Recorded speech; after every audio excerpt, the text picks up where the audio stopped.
Hello everyone, welcome to channel.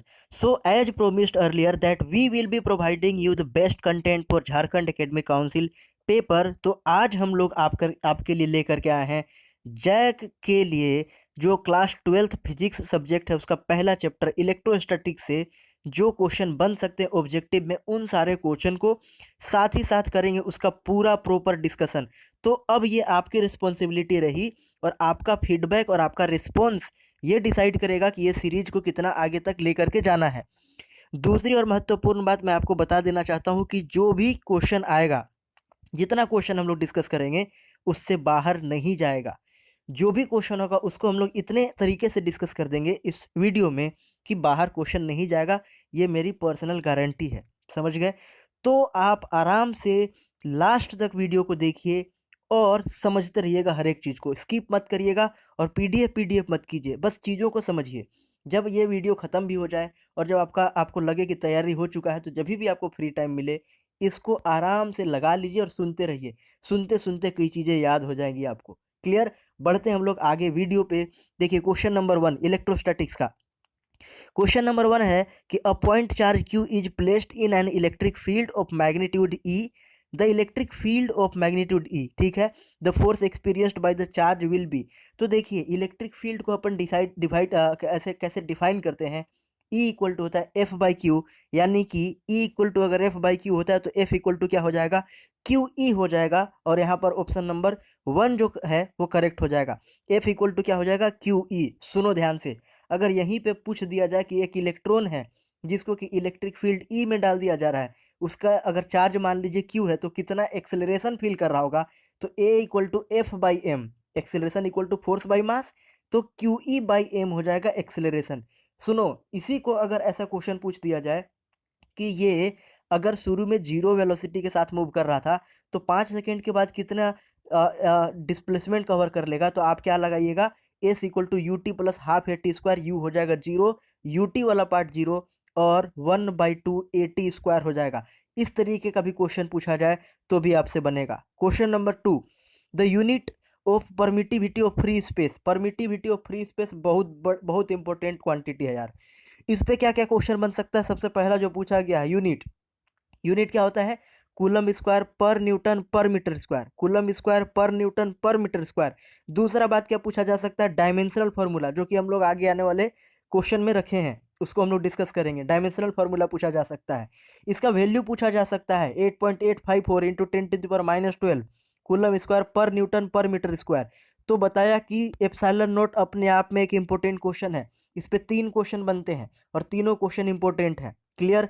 Next question, which of the following has unit volt पर metre. देखिए volt पर metre किसका unit होता है, तो इलेक्ट्रिक फील्ड का जो होता है एसआई यूनिट वो होता है वोल्ट पर मीटर। अब इलेक्ट्रिक फील्ड का एसआई यूनिट वोल्ट पर मीटर कैसे होता है, अगर आपको डेफिनेशन याद है तो V इक्वल टू होता है E dot D. V equal to E dot D, यानी कि E equal to V by D हो जाएगा। V का एसआई यूनिट हो गया वोल्ट और डी जो होता है डिस्टेंस यानी कि मीटर, इसीलिए इलेक्ट्रिक फील्ड का जो एसआई यूनिट होगा वोल्ट पर मीटर हो जाएगा। एक और बात, इलेक्ट्रिक फील्ड का एक और एसआई यूनिट होता है, क्या होता है वो, F equal to Q E, जानते हो आप? तो E equal to F by Q, F मतलब हो गया फोर्स, बोले तो न्यूटन उसका एसआई यूनिट, और नीचे में चार्ज कूलम, तो न्यूटन पर कूलम भी अगर रहेगा तो इलेक्ट्रिक फील्ड का ही है, इलेक्ट्रिक फील्ड इंटेंसिटी का ही एसआई यूनिट है न्यूटन पर कूलम भी।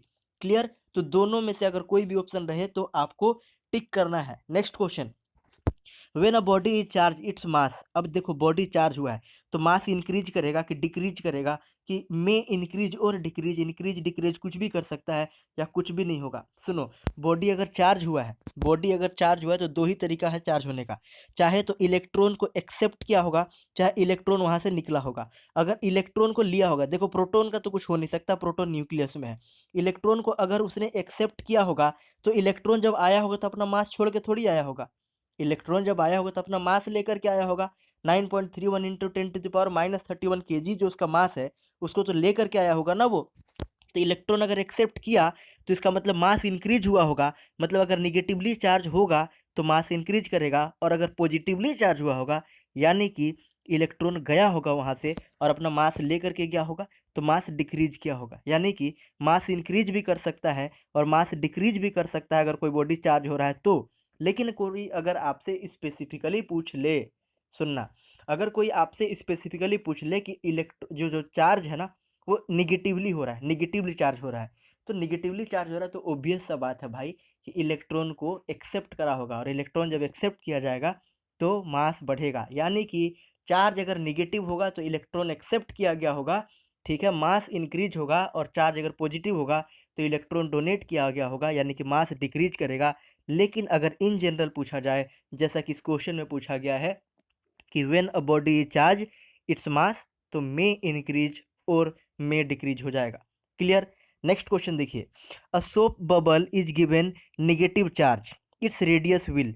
देखिए सोप बबल का जो जो चार्ज होता है वो निगेटिव होता है पहले से ही, ठीक है, उसको और भी निगेटिव चार्ज दोगे तो निगेटिव और निगेटिव रिपेल करेगा, और रिपेल करेगा तो इंक्रीज करेगा। समझ गए?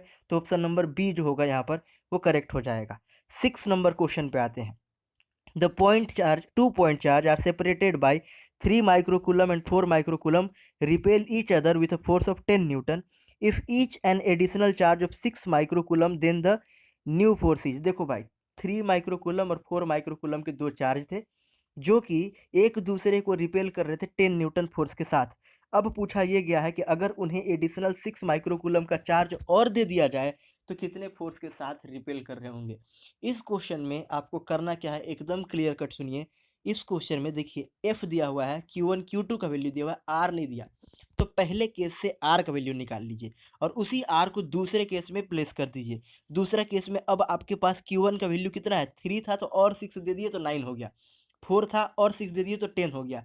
यानी कि अब 9 और 10 कूलम चार्ज हो गया, Q1 9 हो गया, Q2 10 हो गया, K का वैल्यू जानते हैं आप, और R का वैल्यू पिछले केस से फाइंड कर चुके हैं।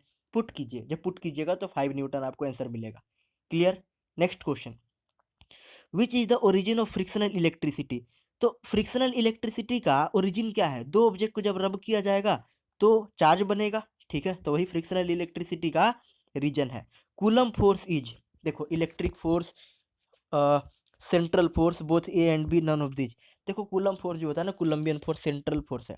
सेंट्रल फोर्स मतलब it always and always acts along a line joining the centre of the two charge. तो जो चार्ज है ना उसका सेंटर को जो लाइन ज्वाइन कर रहा होगा उसी के अलोंग में ये काम कर रहा होगा, that's why it is called as central force. तो ऑप्शन नंबर बी जो होगा that would be the correct choice for this particular question. Next question, the experimental value of the constant epsilon naught is, as already discussed that epsilon naught is itself an important question। आपसे कई तरीके से पूछा जा सकता है, may be you will be asked कि what is the value of epsilon naught. हो सकता है कि आपसे ये पूछ लिया जाए कि what is the SI unit of epsilon naught, या पूछ लिया जाए आपके पास dimensional formula of epsilon naught. इस पर्टिकुलर क्वेश्चन में the value of epsilon naught has been asked and as discussed earlier it is 8.854 into 10⁻12। if you talk about the unit coulomb square per newton per meter square, that's why option number D will be the correct choice for this particular question। next question, the value of charge on an electron is, कौन नहीं जानता, 1.6 into 10⁻19 coulomb. अगला question है, the unit of electric intensity is, electric field intensity is. देखिए electric field intensity जो होता है दो तरीके से बताया था, पीछे भी आया था ये क्वेश्चन, कि एक तो बात है कि E equal to F by Q हो जाएगा, और एफ बाई क्यू हो जाए तो फोर्स का होता है न्यूटन और क्यू का होता है कूलम, तो न्यूटन पर कूलम ऑप्शन में नहीं दिख रहा है, कोई बात नहीं, तो न्यूटन पर कूलम अगर नहीं दिया है तो अब दूसरा ऑप्शन ढूंढिए। एक होता है न्यूटन पर कूलम, कॉपी में लिख लीजिए। दूसरी बात कि V equal to E dot D भी होता है, यानी कि E equal to V by D भी हो जाएगा, तो वोल्ट पर मीटर भी हो जाएगा, तो वोल्ट पर मीटर भी सही होगा, और वोल्ट पर मीटर ऑप्शन नंबर बी में दिया है। यहाँ पे पीडीएफ में ऑप्शन नंबर ए टिक किया गया है, लेकिन आंसर ऑप्शन नंबर बी होगा, ऑप्शन नंबर बी होगा, वोल्ट पर मीटर। तो ध्यान रखिएगा, इसका ऐसा यूनिट हो जाएगा वोल्ट पर मीटर, और इसको न्यूटन पर कूलम भी बोल सकते हैं हम लोग। ये क्वेश्चन भी कई बार पूछा गया है। आगे बढ़ते हैं, what is the value of 1/4 pi epsilon not. भाई देखो ये 1/4 पाई एप्सिलॉन नॉट है, इट इज के इज इलेक्ट्रोस्टैटिक कांस्टेंट। तो आपसे के का वैल्यू पूछा जा रहा है, सिंपल 9 इंटू 10⁻9। आपसे इसका यूनिट भी पूछा जा सकता है, तो क्या होता है Newton metre square per coulomb square, ठीक। और इससे आपसे इसका डायमेंशनल फार्मूला भी पूछा जा सकता है, उसके लिए भी रेडी रहिएगा। तो क्या हो जाएगा, F R square by Q1 Q2 हो जाएगा। के का वैल्यू एफ के जगह पे न्यूटन रखिएगा, आर के जगह पे मीटर रखिएगा, तो न्यूटन मीटर स्क्वायर, और न्यूटन के जगह पे mL/T⁻², पता है ना फोर्स का ऐसा डायमेंशनल फार्मूला। न्यूटन की जगह पे mL/T⁻², आर के जगह पे एल स्क्वायर। कूलम जो है, कूलम चार्ज है, क्यू के जगह पे AT रखिएगा, AT, तो कूलम स्क्वायर है तो A²T² हो जाएगा। पूछा नहीं गया है यहाँ पर, लेकिन पूछा जाएगा, ध्यान रखना। Next question, the unit of electric charges, सब लोग जानते हैं Coulomb. What is the cause of charging, charging का कारण क्या हो सकता है भाई साहब, लॉस ऑफ इलेक्ट्रॉन, करेक्ट है। गेन ऑफ इलेक्ट्रॉन, वो भी करेक्ट है। तो both A and B means दोनों हो सकता है। तो चार्जिंग का कारण हो सकता है कि चाहे इलेक्ट्रॉन का लॉस हो रहा होगा, चाहे इलेक्ट्रॉन का गेन हो रहा होगा, दोनों हो में से कोई भी अगर रहे तो करेक्ट हो जाएगा। अगला क्वेश्चन देखिए, अ charge Q is enclose in a cube, what is the electric flux associated with one of the faces of the cube. तो क्यू बाई 6 एप्सिलॉन नॉट, जितने सरफेस रहेंगे उससे डिवाइड कर दीजिए, तो क्यू बाई 6 एप्सिलॉन नॉट हो जाएगा answer यहाँ पर। Next question is, the electric field inside a uniformly charge spherical shell is, भाई साहब आंसर होगा जीरो, क्योंकि इलेक्ट्रिक फील्ड कोई क्लोज सरफेस के अंदर में होता है जीरो, ठीक है, जीरो होता है। मॉडल पेपर अगर आप देखें हैं तो इलेक्ट्रिक पोटेंशियल पूछा जाता है। इलेक्ट्रिक पोटेंशियल जो होगा, इलेक्ट्रिक पोटेंशियल जो हो रहा होगा वो हो रहा होगा आपका कांस्टेंट, याद रखिएगा, इलेक्ट्रिक पोटेंशियल कांस्टेंट, उसको डिफरेंशिएट कीजिएगा तो इलेक्ट्रिक फील्ड मिलेगा, कांस्टेंट को डिफरेंशिएट करने पे जीरो मिलता है, तो इलेक्ट्रिक पोटेंशियल कांस्टेंट रहेगा, याद रखिएगा। Next question, the unit of electric flux, flux क्या होता है, E.ds, ठीक है, डेफिनेशन नहीं बता रहा उसका, आपको जब भी यूनिट और डायमेंशनल फार्मूला निकालना हो ना, तो आपको फार्मूला याद होना चाहिए, ये बात ध्यान में रखिए। तो यूनिट ऑफ इलेक्ट्रिक फ्लक्स अगर बात करें तो क्या होता है, E.ds, तो न्यूटन, न्यूटन क्या हो जाएगा, E.ds, ठीक है, तो न्यूटन पर मीटर, और इधर में क्या हो जाएगा, न्यूटन पर कूलम और मीटर स्क्वायर, तो option number B, newton metre square per coulomb, ठीक है, option number B correct choice है। Next question, the dimensional formula of epsilon naught का डायमेंशनल फार्मूला होता है m-1 L⁴ और A²। कैसे होता है अगर आप हमसे पूछेंगे तो हम बोलेंगे आपको कि F=K Q1 Q2/R² रखिए, के की जगह पे 1/4π∈0 यूज करिए, 1/4π जो है कांस्टेंट है, हटा दीजिए और वहां से एप्सिलॉन का वैल्यू निकालिए, ठीक है, और प्लेस कर दीजिए, मिलेगा आपको यही। Next question, the SI unit of electric field is, तो देखो इलेक्ट्रिक फील्ड बताया था कि न्यूटन पर कूलम भी होता है और वोल्ट पर मीटर भी होता है, तो both B and D will be correct choice, याद रखिएगा ये बात।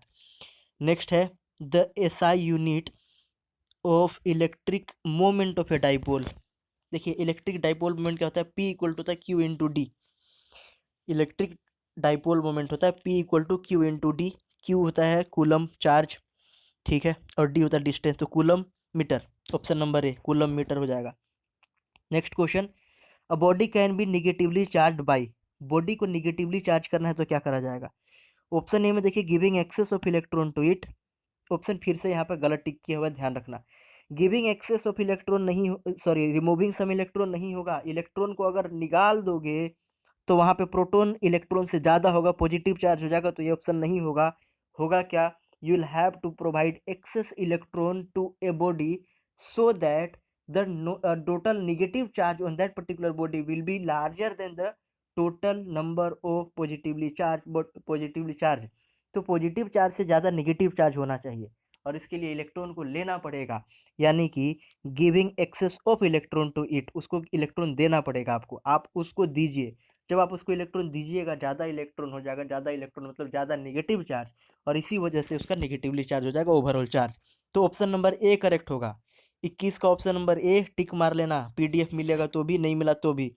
Next question, a glass rod rubbed with silk acquires a charge 1.6 into 10⁻12 coulomb, what is the charge on the silk. देखो अगर एक ठो पे पॉजिटिवली चार्ज आ रहा है तो दूसरे पे निगेटिवली चार्ज आ रहा होगा, उतना ही, क्योंकि क्योंकि जो कंजर्वेशन ऑफ चार्ज होता है, principle of conservation of charge, उसके हिसाब से इनिशियल चार्ज और फाइनल चार्ज एक सिस्टम का बराबर होना चाहिए। तो अगर ये इन दोनों पहले चार्ज नहीं थे, इसका मतलब है कि उनका नेट चार्ज जीरो था, और अब एक ठो +1.6 इंटू 10⁻12 हुआ है, तो दूसरा has to be 1.6 into 10⁻12 but in negative direction, negative but with negative sign. Next question, an electric dipole of moment P is lying along uniform electric field E the work done in rotating the dipole by 90 degree क्या हो जाएगा, PE हो जाएगा। PE sine theta होता है, sine theta की जगह पे 90 पुट कर दीजिए, साइन 90 की वैल्यू 1, तो पीई हो जाएगा। If a point charge Q moves around in a circle about a charge Q then the work done by the charge is, work done F S cos theta 90 जो हो जा रहा होगा angle यहाँ पर, तो जीरो हो जाएगा। Next question, what is the net force on a dipole in uniform electric field. देखिए नेट फोर्स के बारे में अगर बात करते हैं डाइपोल में, डाइपोल बोलते किसको सबसे पहले, तो डाइपोल जो होता है वो होता है दो चार्जेस का कॉम्बिनेशन। चार्ज कैसे होने चाहिए, जो चार्ज होने चाहिए वो होने चाहिए with equal magnitude but opposite polarity. अगर एक क्यू है तो दूसरा को माइनस क्यू होना पड़ेगा। जब उसको इलेक्ट्रिक फील्ड में जाना उसको रखा जाएगा तो एक पे यानी कि क्यू पे जो फोर्स काम कर रहा होगा that would be F equal to Q E, और माइनस क्यू पे जो काम कर रहा होगा F equal to minus Q E. Magnitude हो रहा होगा सेम बट उनका डायरेक्शन हो रहा होगा डिफरेंट। और अगर बात करा जाए कि नेट फोर्स क्या हो जाएगा तो it would be equal to zero. Next question, an electric field can deflect alpha ray, neutron, gamma ray और बीटा रे। देखिए न्यूट्रॉन का कोई चार्ज नहीं होता, गामा रे का भी कोई चार्ज नहीं होता, अल्फा रे का पॉजिटिव चार्ज होता है और बीटा रे का भी पॉजिटिव चार्ज होता है। तो ये अल्फा रे को करेगा रिपेल और बीटा रे को करेगा अट्रैक्ट, यानी कि अल्फा रे और बीटा रे दोनों को डिफ्लेक्ट कर सकता है। तो ऑप्शन नंबर ए और डी यहाँ पर दोनों होना चाहिए। ठीक है, ए और डी दोनों होना चाहिए। अल्फा को करेगा रिपेल और बीटा को करेगा अट्रैक्ट, क्योंकि इलेक्ट्रिक फील्ड का डायरेक्शन को पॉजिटिव मान रहे हैं हम लोग। ठीक है, तो अल्फा का पॉजिटिव, पॉजिटिव पॉजिटिव को रिपेल और बीटा का निगेटिव तो निगेटिव को कर लेगा अट्रैक्ट। ऑप्शन नंबर ए और डी और दोनों correct. According to Gauss law the electric field of an infinite long straight wire is proportional to, देखो इलेक्ट्रिक फील्ड याद होगा 2 के लैम्डा बाई आर होता है गॉस लॉ से। इस बार इंपॉर्टेंट है, इंपॉर्टेंट है। सीट को हटा दिया गया सिलेबस से, लेकिन रॉड बाकी है। तो रॉड पूछा जाएगा या फिर आपसे पूछ लिया जाएगा गॉस लॉ का यूज करके फाइंड करने के लिए electric field due to sphere. तो रॉड वाला अगर आप याद करिए, आप डिराइव करिएगा तो इलेक्ट्रिक फील्ड आएगा 2 के lambda by R. Lambda is linear charge density, तो यहाँ पर आर का इन्वर्सली प्रोपोर्शनल हो रहा है, डिस्टेंस का inversely proportional. Option number D correct. What is electric flux, flux जो है स्केलर क्वांटिटी है, ऑप्शन नंबर बी करेक्ट हो जाएगा। द इलेक्ट्रोस्टैटिक फोर्स इज, तो conservative. Electric field is, electric field, अच्छा सुनो, इलेक्ट्रिक फील्ड के बारे में अगर बात करा जाए तो स्केलर क्वांटिटी है। इलेक्ट्रिक फील्ड जो है वो स्केलर क्वांटिटी, लेकिन इलेक्ट्रिक फील्ड इंटेंसिटी जो है वो वेक्टर क्वांटिटी है। ये बात ध्यान में रखिएगा आप। इलेक्ट्रिक फील्ड जो स्केलर क्वांटिटी है, लेकिन इलेक्ट्रिक फील्ड इंटेंसिटी जो है वो वेक्टर क्वांटिटी है। Next question, what is electric charge, तो ये स्केलर है भाई, तो स्केलर हो जाएगा आंसर। अगला क्वेश्चन है, a charge Q is placed on the centre of the open end of cylindrical vessel, the flux on the electric flux through the surface of the vessel is Q by epsilon naught. Next, a field line and equipotential surface are, हमेशा equipotential surface का property आप देख लीजिए 90 degree पे होते हैं।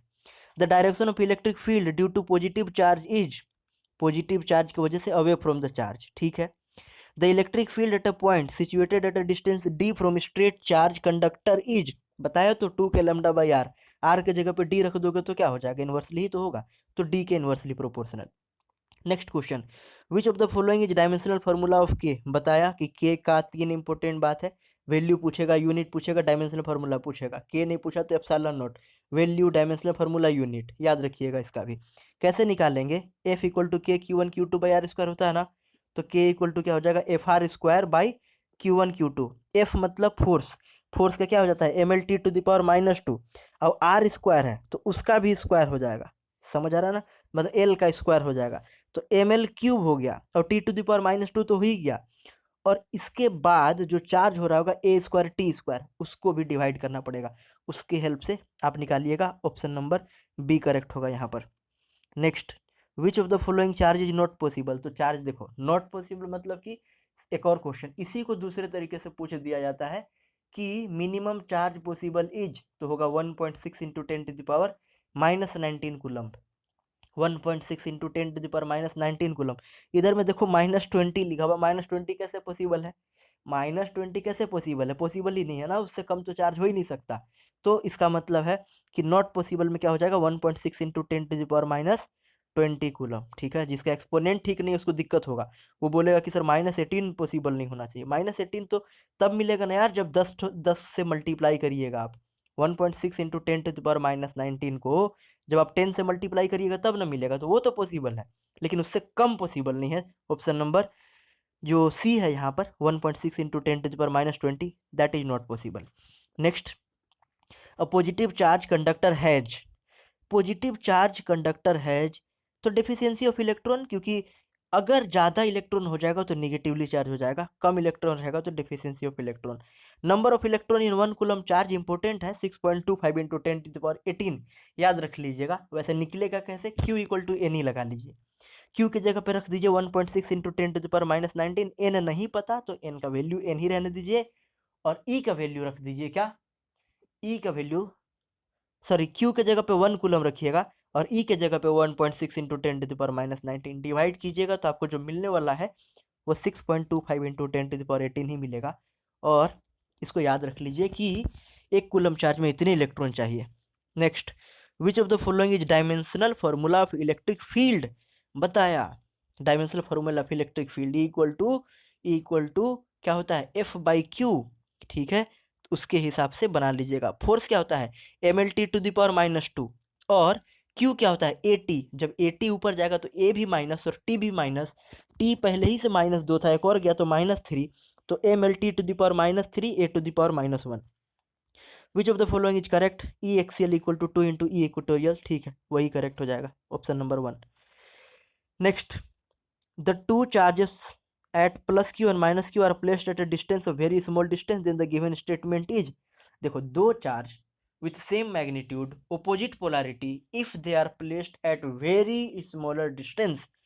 small distance then this entire arrangement is called as dipole moment। तो भाई करेक्ट क्या हो जाएगा, dipole moment. Dipole moment is a vector quantity. Dimensional formula of electric flux, देखो ई का आप निकाल चुके हैं अभी डायमेंशनल फार्मूला, ds यानी कि L² से मल्टीप्लाई कर दीजिए और इस तरीके से आपको मिल जाएगा option number 3 ml³ T⁻³ (8⁻1). What is the dimensional formula of dipole moment, तो डाइपोल मोमेंट मतलब क्या होता है P equal to Q into D. Q क्या हो गया चार्ज, ठीक है, उसको AT बोल सकते हैं, और डिस्टेंस से मल्टीप्लाई करिएगा तो L हो जाएगा, तो ATL या LTA, समझ गए, वही हो जाएगा आंसर आपका correct. Next, Gauss law is true for close surface के लिए होता है, option number A correct. Next, the surface that we choose for the application of Gauss law is called as Gaussian surface. Gaussian surface, जो भी surface को अपन hypothetical surface जो consider करते हैं ना जब भी अपने को इलेक्ट्रिक फील्ड निकालना होता है, उस सरफेस को बोलते हैं Gaussian surface. Next, which of the following is properties of field line, field line starts from positive charge and end at negative charge, absolutely fine correct. The two lines can never ever cross each other, बिल्कुल correct, सही है, perfect. Electrostatics field lines do not form any close loop, ये भी ठीक है, इसका मतलब सबके सब ठीक है, तो ऑप्शन नंबर डी जो होगा that would be the correct choice for this particular question. Next 49 number का क्वेश्चन जो है, electric flux through a close surface is Q by epsilon naught होता है, E.ds equal to Q in by epsilon naught, याद आया Gauss law, तो Gauss law का statement को क्वेश्चन बना करके पूछा गया। The charge were named the positive and negative charge by American scientist Benjamin Franklin, तो ये हुआ क्वेश्चन 50 ठो। इस 50 क्वेश्चन से जो डिस्कशन किए हैं हम लोग वो डिस्कशन से बाहर नहीं जाएगा क्वेश्चन, 99% चांस है, ठीक है, क्योंकि ये जो क्वेश्चन बनाया गया पूरा ओवरऑल जो आपका प्रीवियस ईयर क्वेश्चन और जो प्रोबेबल क्वेश्चन उनको समझ करके बनाया गया है। आप सुनते रहिए इन चीज़ों को, बार बार रिपीट मोड पे लाइए, रिपीट मोड पे। पीडीएफ नहीं करना है, अभी पीडीएफ मिल जाएगा वैसे आपको टेलीग्राम चैनल पे, लेकिन इसको बार बार आपको क्या करना है, रिवाइज करना है, बार बार सुनते रहिए, इसको सुन सुन करके ही याद हो जाएगा। अगर आपको कुछ डाउट होता है, किसी तरीके का कोई भी क्लियरेंस नहीं होता है, कमेंट बॉक्स में बताइए, पूरा क्लियर करेंगे। और अगर आपका रिस्पॉन्स प्रॉपर आया, चैनल का जो हम लोग बता के रखे हैं आपको कि हमको चाहिए 10,000 सब्सक्राइबर, अगर आप इसको कर दिए पूरा तो आपकी तैयारी की जिम्मा हमारी, पूरे के पूरे सारे सब्जेक्ट का ऑब्जेक्टिव क्वेश्चन हम कराएंगे आपको, क्लियर है। चलिए पढ़ते रहिए, खुश रहिए, मिलते हैं हम लोग नेक्स्ट वीडियो में, तब तक के लिए thank you, thanks a lot, have a great day.